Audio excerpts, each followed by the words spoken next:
Rising from the waters of Charleston Harbor, Fort Sumter stands as a powerful symbol of America's most defining and devastating conflict, the American Civil War. It was here, on April 12, 1861, that the first shots of the Civil War rang out, marking the beginning of a 4-year struggle that would reshape the nation forever. Construction of Fort Sumter began in 1829, part of a coastal defense system designed to protect the United States from foreign attacks. Named after General Thomas Sumter, a hero of the Revolutionary War, the fort was built on an artificial island, using tons of granite and stone transported from New England.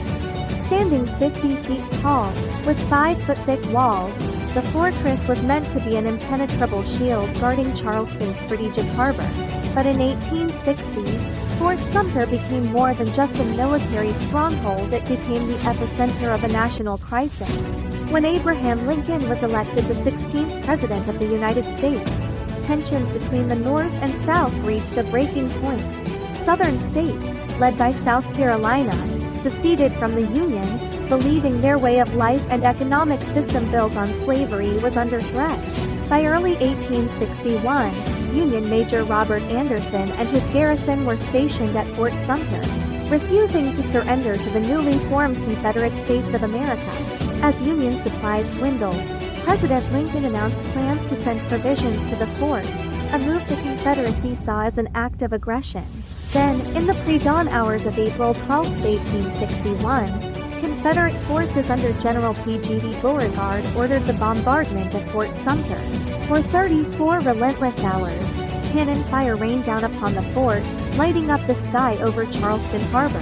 Despite fierce resistance, Major Anderson and his men were outgunned and outmatched. On April 13, Anderson was forced to surrender. The Confederate flag was raised over Fort Sumter, signaling the start of the bloodiest war in American history. The fall of Fort Sumter sent shockwaves throughout the country. What had begun as a standoff in Charleston Harbor erupted into a full-scale war. Over the next 4 years, more than 600,000 lives would be lost, and the nation would be forever changed. During the war, the Union made several attempts to reclaim Fort Sumter, but the Confederacy held strong. The fort endured continuous bombardments, reducing its once mighty walls to rubble. It wasn't until February 1865, just 2 months before the Civil War ended, that Union troops regained control of the fort. Today, Fort Sumter National Monument stands as a powerful reminder of America's struggle for unity. Visitors who journey by boat to the site can walk the same grounds where soldiers once stood, see the scars of battle etched into the walls, and witness historic cannons that once roared in combat.